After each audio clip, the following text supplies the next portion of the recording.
If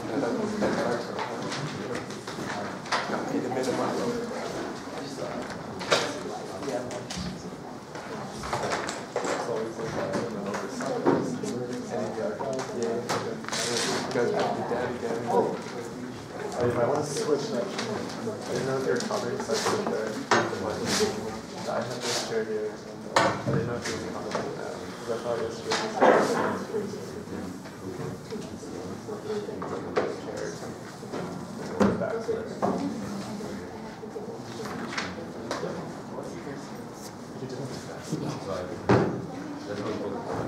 just watch the movies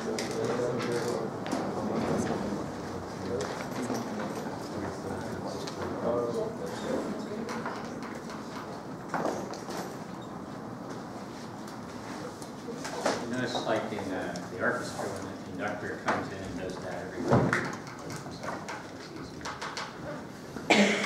People are kind of murmuring, and you're trying to talk through it. It takes effort. I'm kind of tired. Woken at 6 in the morning by a strange odor of burning. And it kept me up. Fortunately, it's not my home. Unfortunately, as we all probably know, it's Northern California. Notice today, if you want to come to office hours, they've kicked me out of the room next door, which is fine, because usually it's just 1 or 2 people anyway.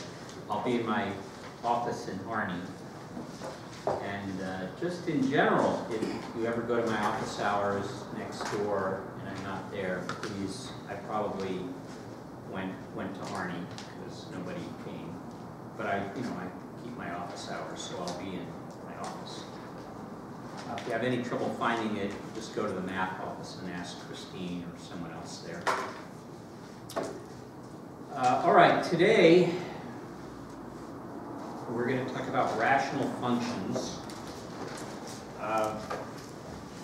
This is kind of a big subject to be doing as quickly as we're going to do it, but so be it. That's the way this class seems to be. We do a lot of things very quickly. What's a rational function? Rational function is a function made up of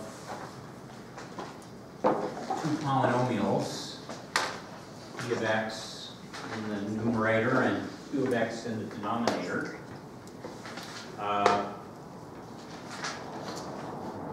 There are some similarities to just a regular polynomial, for which we're going to take advantage, but there are a lot of differences. We're going to look at the behavior of polynomial of rational functions today, and they can differ in a number of important ways. The first obvious one is that wherever q of x is equal to 0, we have a value, x is not a member of the domain. So the function will be undefined because we're going to divide by 0. To examine rational functions, we're going to look at a few properties that are easy to extract. Think of these as tools for dealing with a rational function. We're going to start off looking at the end behavior. You may recall that for a polynomial, we looked at the end behavior and it was very predictable. The degree of the polynomial was odd, and it kind of went off in one direction one way and the other. And if it was even, it was more symmetric. It would either go up in both directions or down. It's somewhat more complicated for rational functions. While we're looking at end behavior, we're also going to run into asymptotes. both horizontal and vertical. The book at some point goes into slant asymptotes. Life is too short, and they're not that important to what we're doing now. What is it? It took me about 10 years to figure out how to spell asymptote. I still don't think I know how to pronounce it right. Someone tell me what an asymptote is? Anyone know what an asymptote is?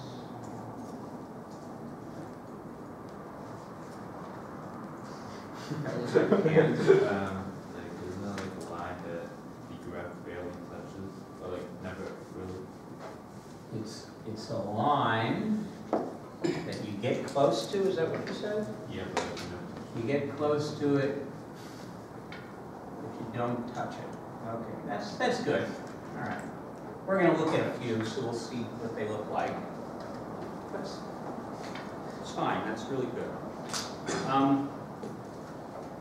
We're also going to look at, because it's kind of easy, we're going to look at the zeros of the function. Places where the function is 0, so what happens at 0? It's the x-axis, and the y-intercept is always a nice feature. That's where the function, where x is 0, so it's kind of a point we can plot. So okay, let's talk about end behavior a little. As I said, it's a little more complicated. We can break it up into a few different categories. The first category is where the degree of P is greater than the degree of Q. So what do I mean by that? Well, let's give an example. F of x equals x to the 5th plus 1 over x squared minus 1. So the degree of P of x is 5, and the degree of Q of x is 2. So clearly, the numerator has a greater degree.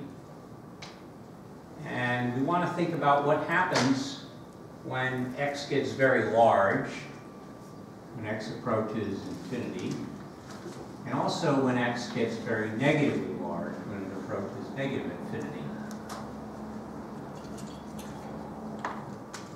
So a lot of this, what we're going to do today is, it's a little weird and odd, but a lot of it's common sense, right?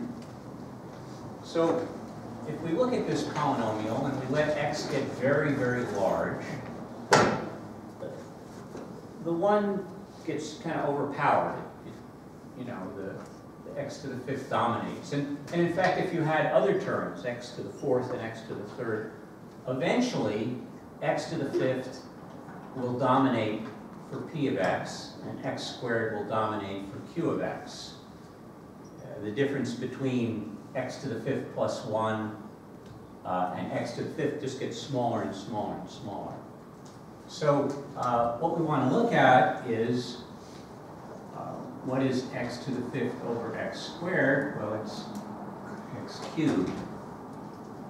And that's going to tell us, in this case, what the end behavior looks like, right? We would expect as, I'm just going to draw x cubed. We would expect as we get far out in the function, it's going to look like this. And as we get very negative, it's going to look like this. In between, maybe not. Maybe a little different. Okay. So what else do we know about this function? Well, let's at least find out where it's not defined, right? The denominator is x squared minus 1. Of course, it's x plus 1 times x minus 1. So q of x has zeros at 1 and negative 1. So we expect our function is not going to be defined there. Now, in general, when you see a 0 in the denominator, okay, what you're going to get is a vertical asymptote there. Why is that? Well, as you get very close to that asymptote, this number gets very, very close to 0. So if the denominator gets very, very, very small, you'd expect the value to get very large. So at 1 and negative 1, we'd expect the function either to go kind of up or down. Let's find out. Well,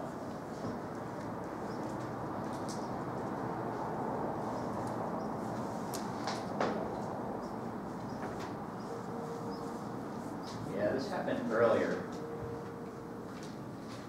Feels like something's wrong, but it's not. Let's just put in some value. If I put in 0, right, what do I get? I get, I get negative 1. I guess what I want to look at is what happens right now on the outside here. The number is slightly bigger than 1. So let's pick some number.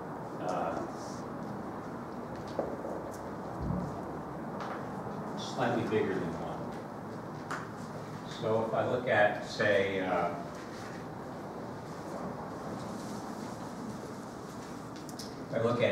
f of 1.01, what does that look like? Well, that's 1.01 to the 5th plus 1 over 1.01 squared minus 1.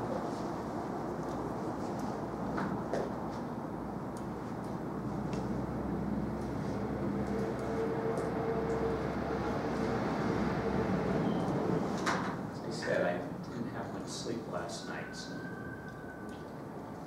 try using legal drugs here for a second.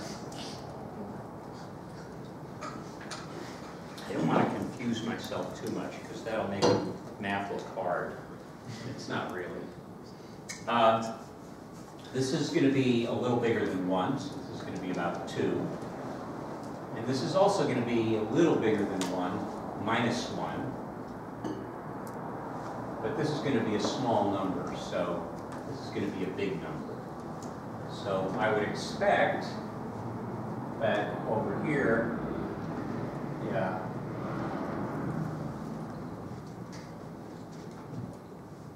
I guess that's right. It's going to go up. So the end behavior, it's going to look like x cubed, but as it gets close to this asymptote, it's going to go up. Okay. If I look out here, right, if I look out at, say, negative 1.01 to the 5th plus 1, or negative 1.01 squared minus 1. Well, here, again, this is close to 1, but it is negative. It's a little larger than negative 1, right? And this is also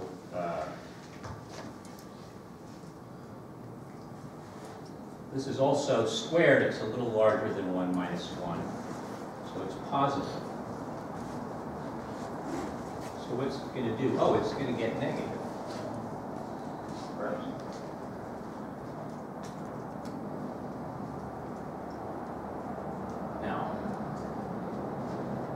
try that again. This is, let's say, like negative 1.001 plus 1. This is about 1.01 minus 1.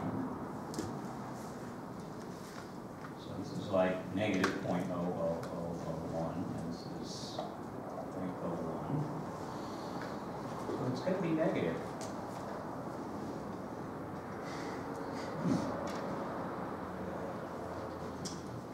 Maybe I'm doing the wrong graph up here. Everyone notice that I'm supposed to be just, that's it.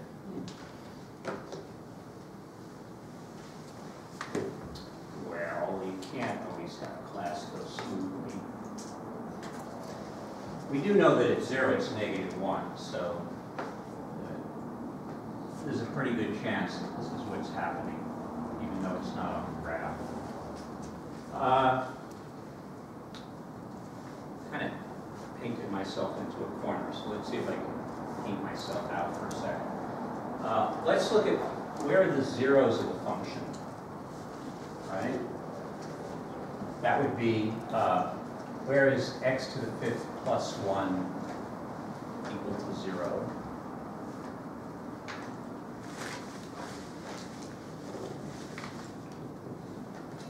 Or x to the 5th equals minus 1.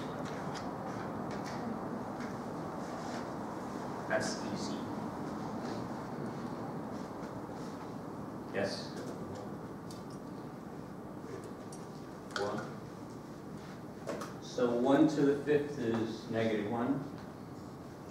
No. But you're closer than everyone else in class. So. How about x equals the 5th root of minus 1? What would that be? Does that make it easier? Ah, I see it. Everybody else in this class didn't get enough sleep last night either. You guys are asleep. Come on. What can I plug in to the 5th root? I'm sorry. What can I find the 5th root of? I don't even know how to say it. Yes, Dan. It'd be negative 1. Yes. Okay. So what does that tell us? That tells us the function has to cross.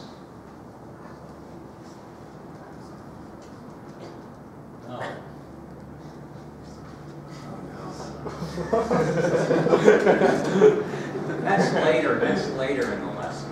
All right. We'll come back to this. I'm just going to move on to this.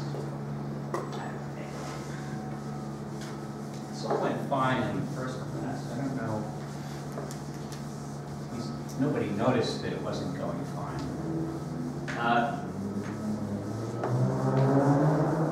Just so when we come back, we're on the same page here. This should be the graph of the function here.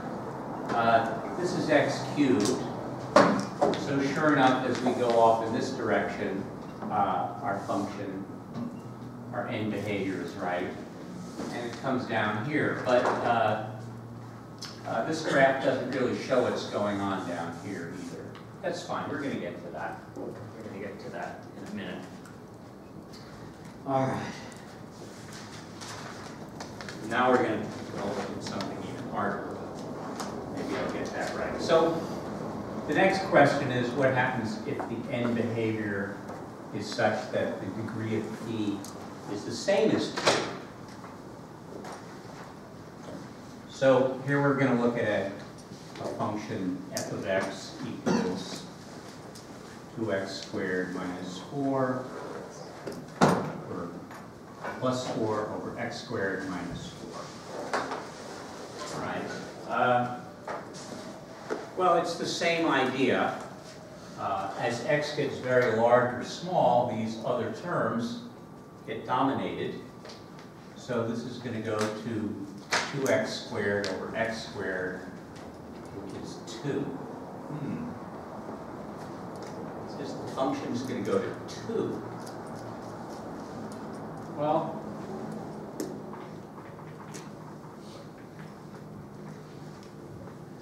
there's 2.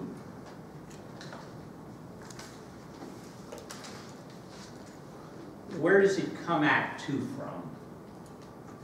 Well, let's say I'm out here somewhere. Let's say 6, right? F of 6 is 2 times 36 plus 4 over 36 minus 4, 72, 68 over 32.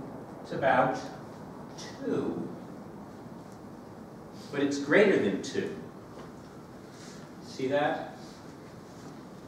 32 squared would be 64. So this is a little greater than 2. So that's already enough information. I know it's going to 2, but it's coming from above the line. What about out here? Out in the negative land? Well, again, I could try -6. So that would be, again, 72 plus 4 over, 36 minus 4. It's again a little greater than, it's about 2, but a little greater than it.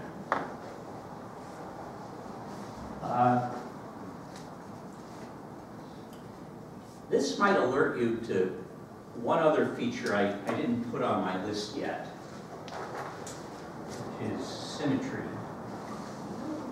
Remember we looked at symmetry of functions?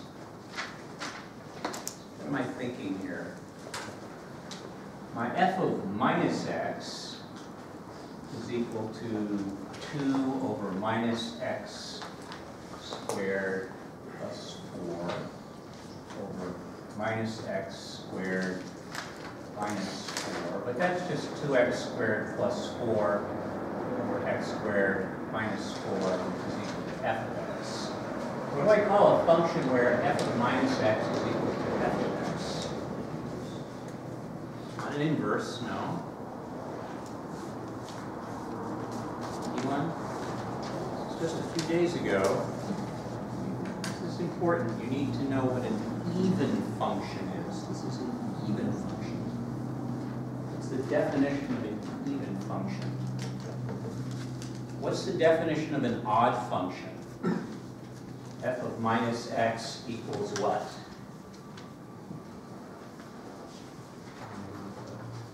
Negative f of x.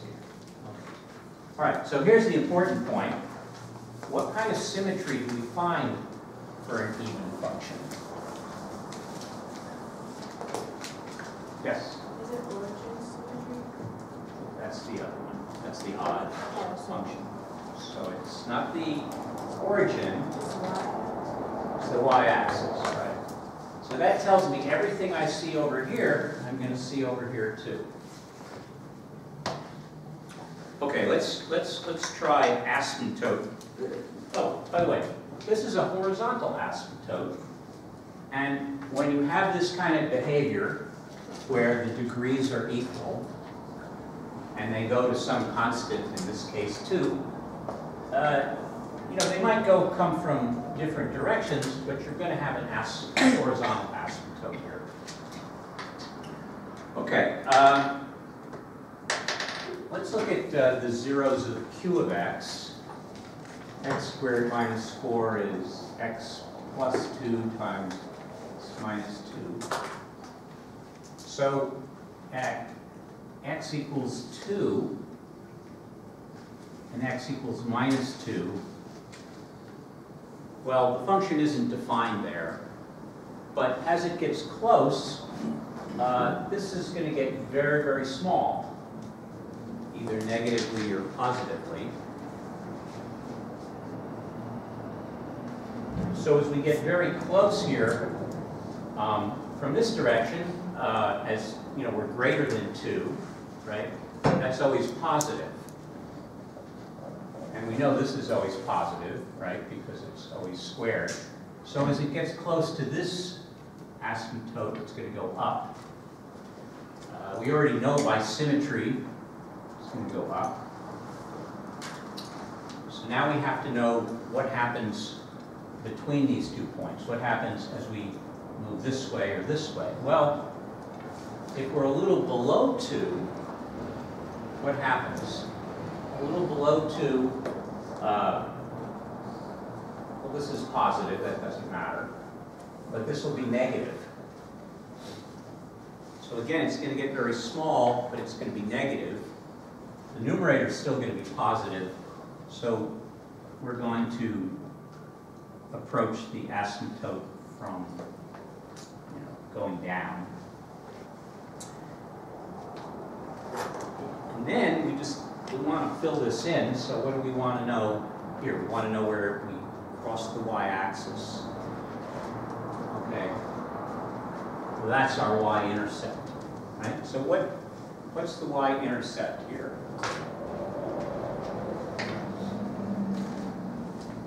This is an easy question. What is this function at 0? Yes, 0.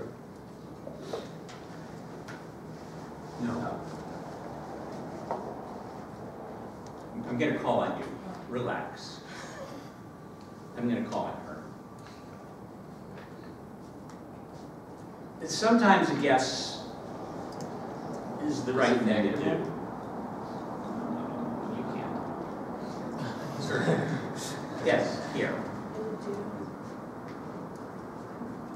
No, now I'm going to call her. Not now. -1. -1. Don't, if it's just adding things up, don't guess. X squared, if I plug in 0, I get 0. X squared, I plug in, I get 0. So all I have left is +4 over -4.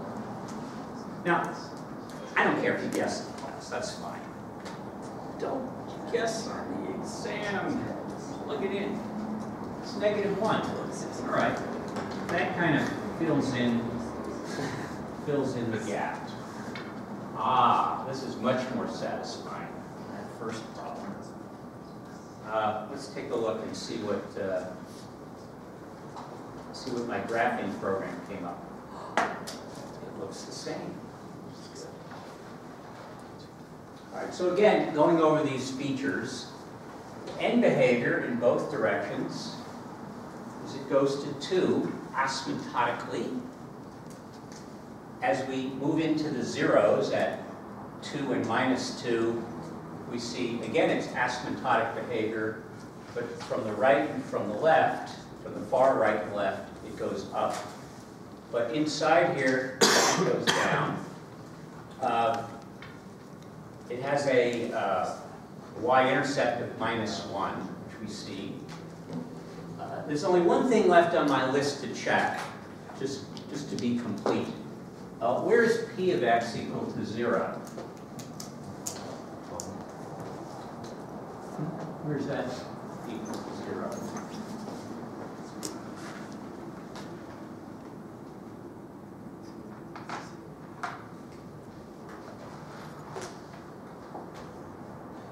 I know it's harder to answer a question that looks like a trick question. But be brave. Where is 2x squared plus 4 equal to 0? Yes? Speak up.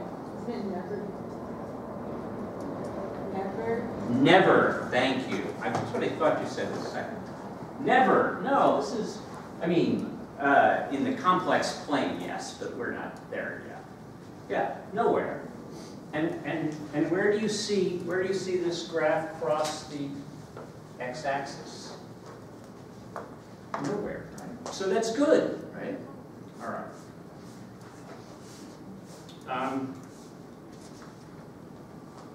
right. Well, I'm getting a good workout here. What happens when the degree of p is less than q?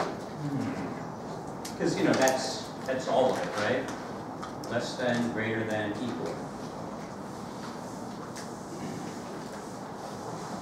Well, something like a good example.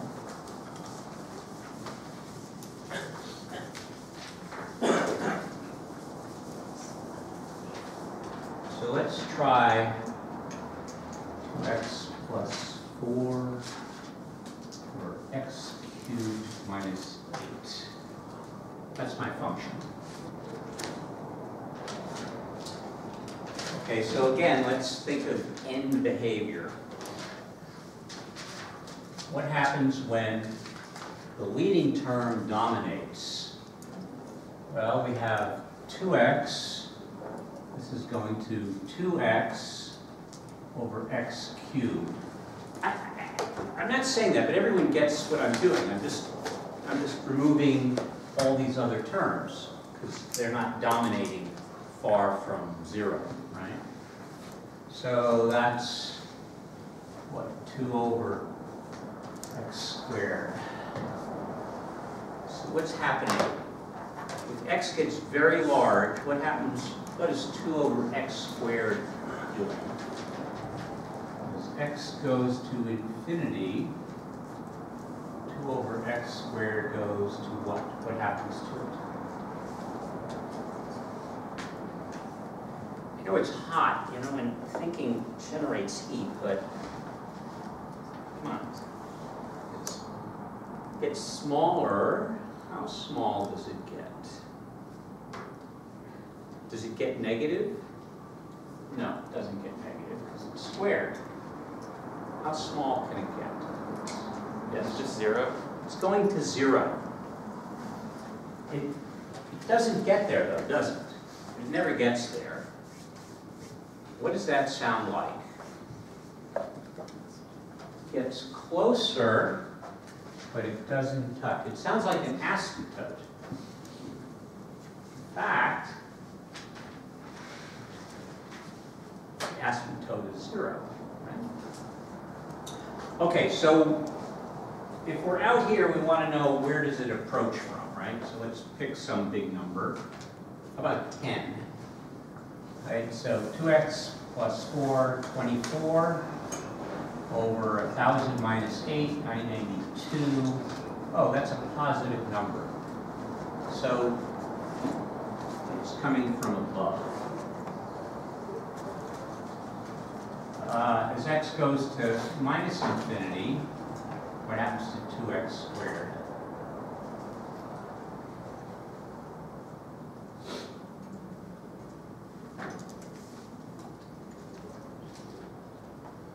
This should be really easy now.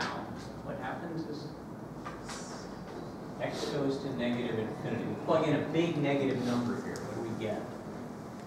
What's it getting close to?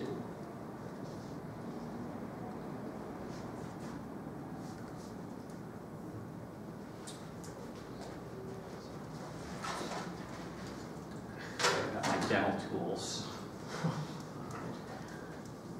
Somebody got the joke. Can't be that bad. Did I see a hand over there? 0. I see a pen. Yeah. Did you want to try? So 0. It goes to 0. Yeah. It's going to 0.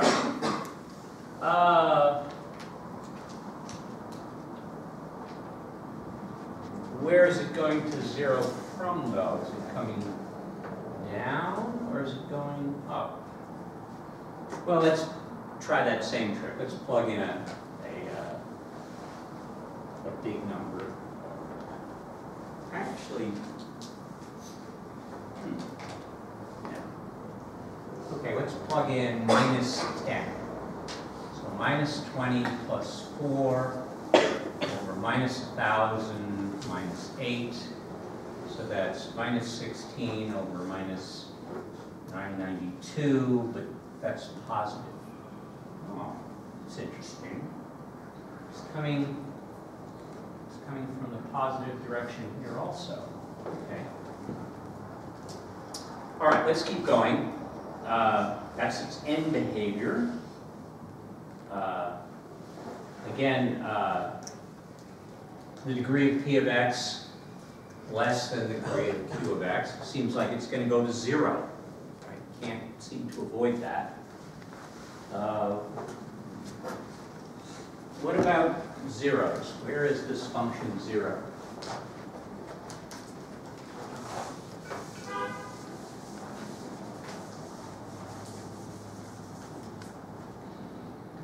F of x equals 0, right? Or 2x plus 4 over x cubed minus 8. Where does that equal 0?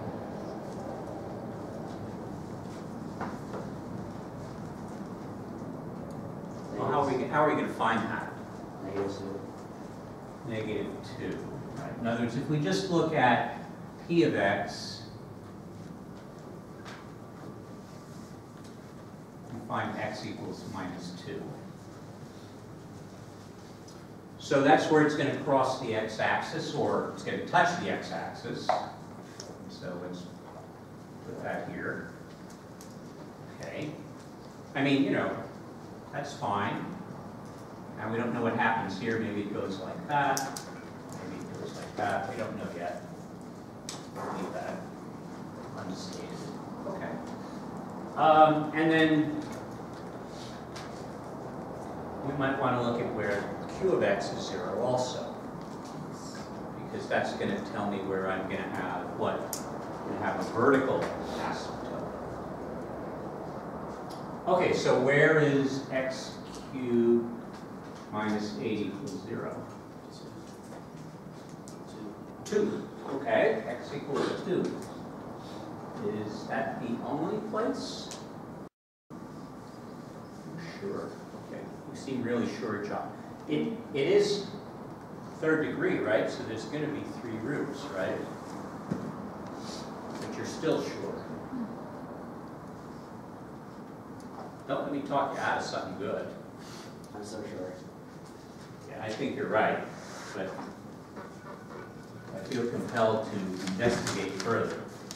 So if x minus 8 cubed, okay, if x equals 2 is a root, then I could divide x cubed minus 8 by x minus 2, right?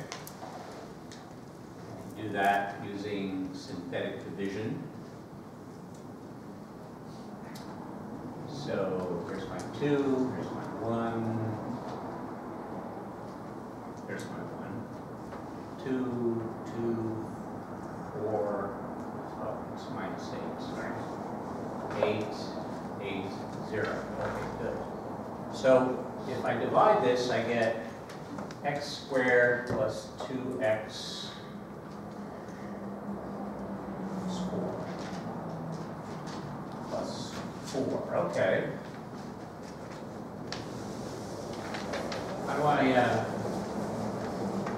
How do I factor this? How do I see what the roots of this are?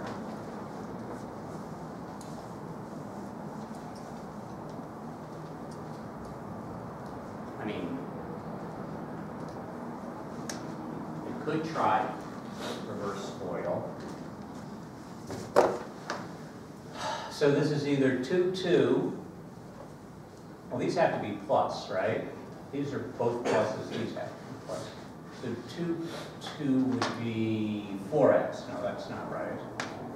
So the only thing left is 4, 1, but that's 5. So no, I can't use that method. How am I gonna factor that? How am I gonna find its roots? Yes. 2 plus x plus 2 squared. X plus 2. No, and then. You mean this is 2 squared? Yeah. It is, but I already tried factoring it. I tried reverse FOIL. Yes, Dan? Use the quadratic formula. Quadratic formula. Okay. Something easy, right? You just remember it. Okay, so b is 2, so negative b, negative 2, plus or minus the square root of b squared, that's 4, minus 4ac, 16 over 2. Okay, I can stop right there, can't I? What does this tell me right here, or in particular, the discriminant?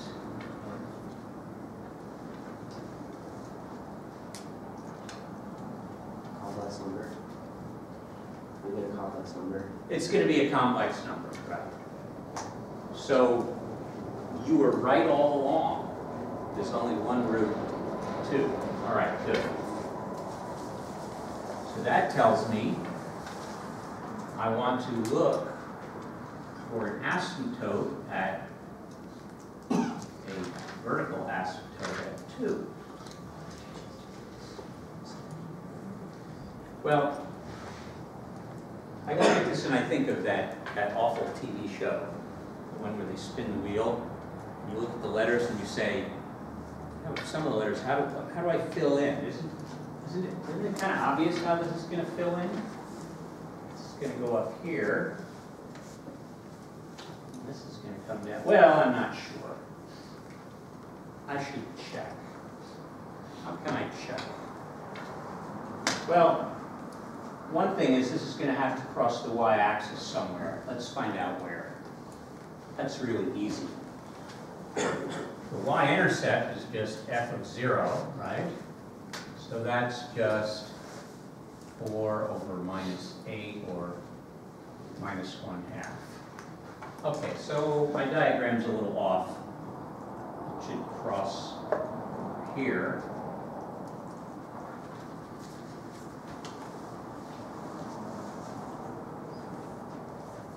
I don't think my curve will be that lumpy. Okay. I might also want to check near 2 from either side. So if I check 2 from kind of the left side, that would be, I don't know, say 1.99.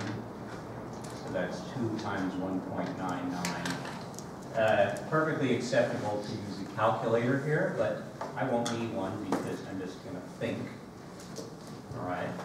So this is this is 2 times almost 2 plus 4. That's almost 8.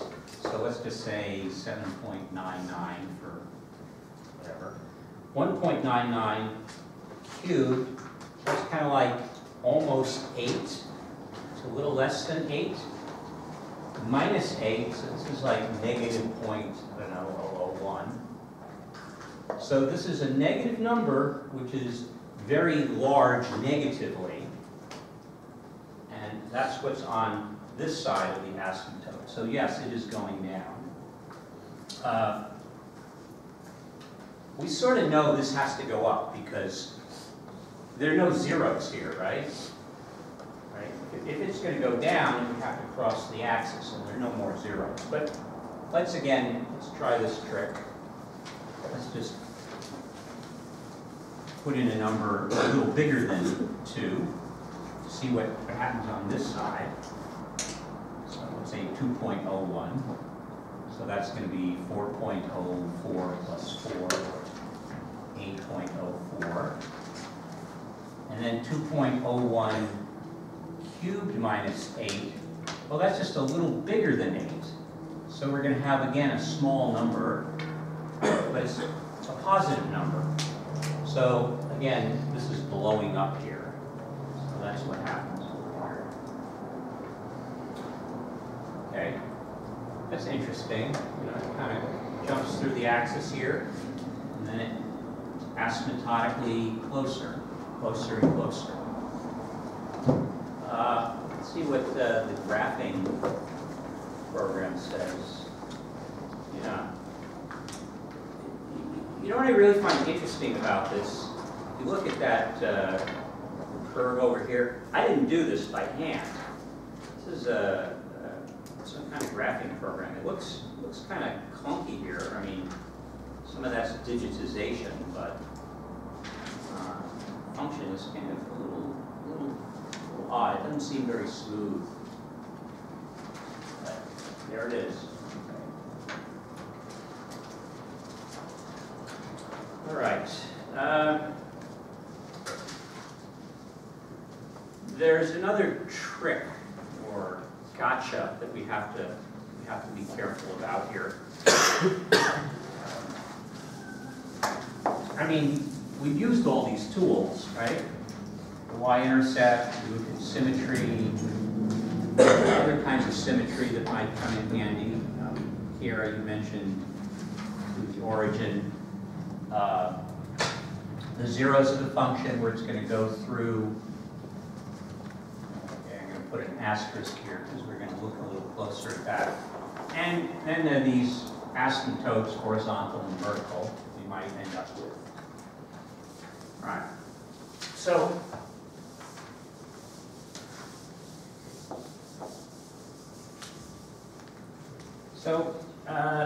rather than creating difficulty in showing you some polynomial that we have to factor, let's just kind of pre-factor it here.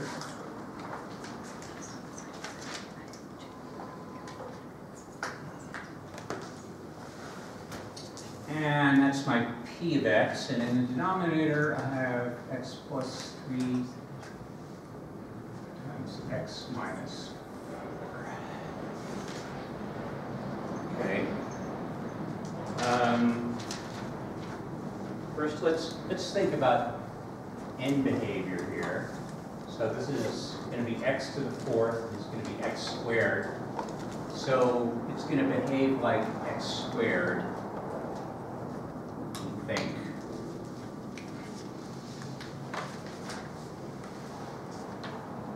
You think that?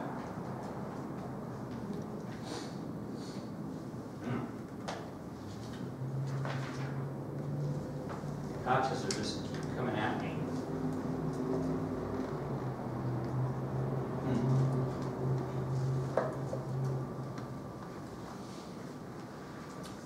Something's going to go wrong here. I'm going to hold my breath for a second. Let's not worry about that for a second. Let's just think about the zeros, right? It looks like it has zeros at 1, 2, 3, and 4, doesn't it?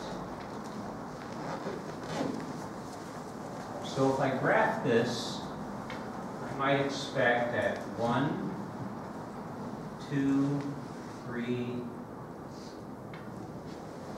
I might have a 0.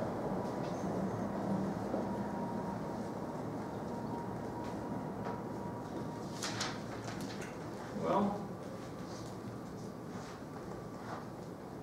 what else might I expect? I might expect to see an asymptote at -3. And I might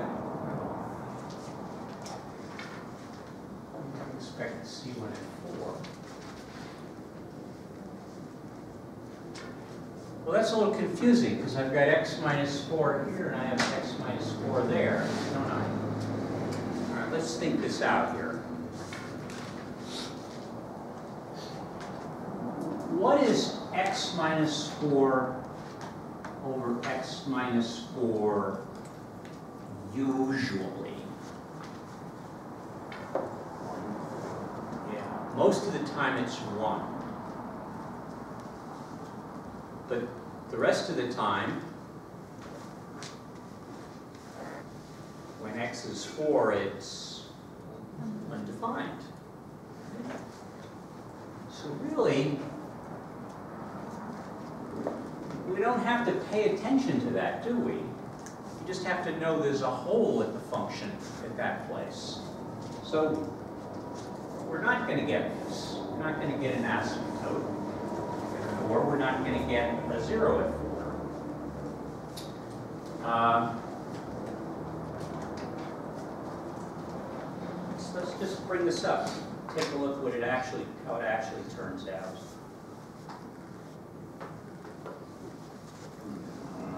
Okay. What have I got here? Looks like, well, let's plug in 0.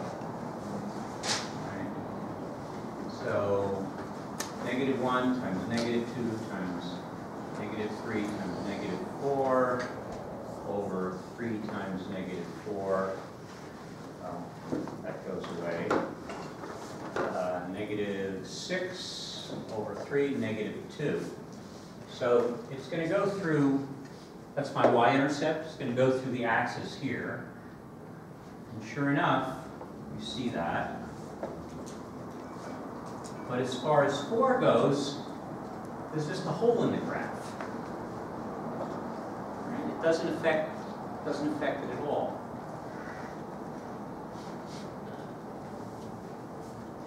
I'm missing stuff out here, but that's because I don't really care about that for this example. I mean, this looks like an asymptote here, doesn't it? I could investigate that, but just keep an eye on this for a second. Basically, what this is telling us is that whenever you see a factor in the numerator and the denominator, you can almost ignore it. The only thing you have to worry about is that the function isn't defined there. So that's the gotcha you want to watch out for with these. All the other things you use, all these other tools, you want to make sure you're not being confused by something like this.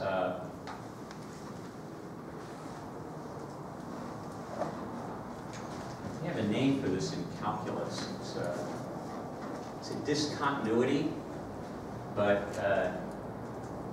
it's a repairable discontinuity. Right? I mean, the function kind of stops right there briefly, but if you just kind of say, plug in that value there for the function, then you fix it. We're not doing calculus today. All right. One more example.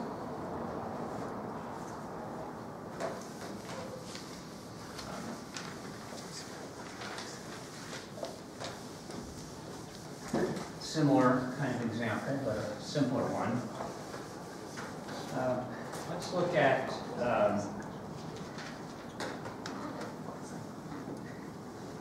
f of x equals x minus 3 over x squared minus 3x, which is x minus 3. I want to factor this, so x times x minus 3.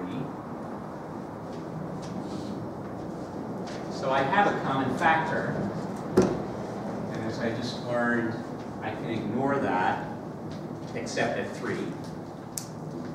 So this should look like 1 over x.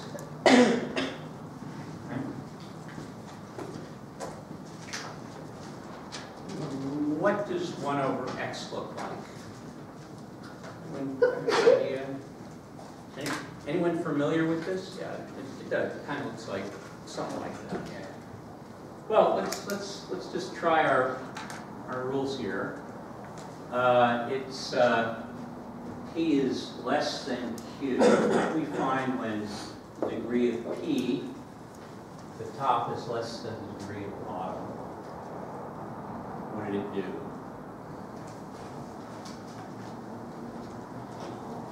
A short time ago. What happens as x goes to infinity, f of x is going to go to 0. Okay, good. And if x goes to negative infinity, f of x is going to go to 0, right? Same thing. The only difference is, as x gets very large, x is a positive value, so this is always a positive value, so it's going to come from the positive direction. But as x gets very negative, 1 over x is negative, so it's going to come from the negative direction. Okay. How about where is p of x 0?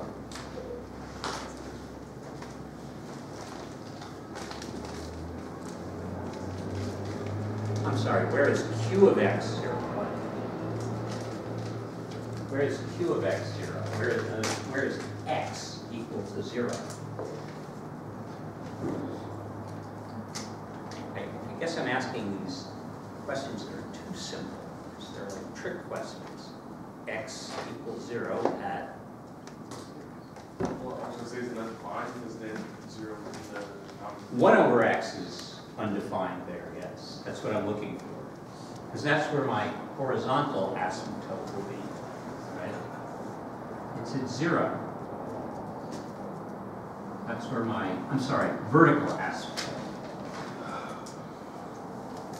So sure enough, I expect this is gonna go like this, and this is gonna come down like this.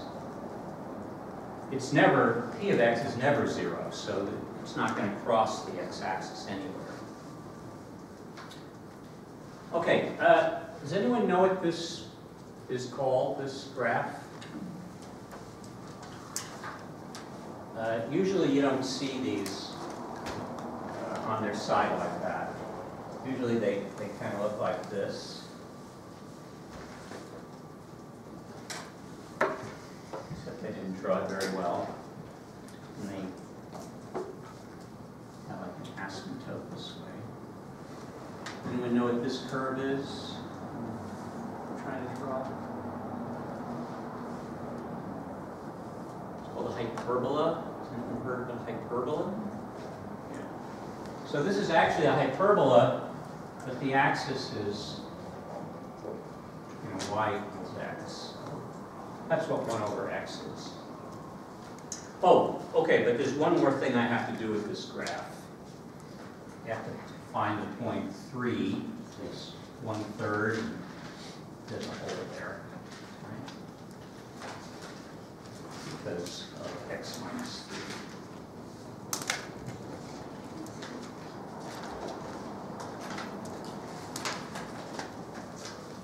All right, that's where we're going to stop now. A couple things before we go. I think I already mentioned, I'm not sure if everyone was here, they kicked me out of the room next door for today completely, so I'll be in my office for my office hours with Barney. And in general, if you come to office hours and you don't find me there, I'm probably in my office with Barney.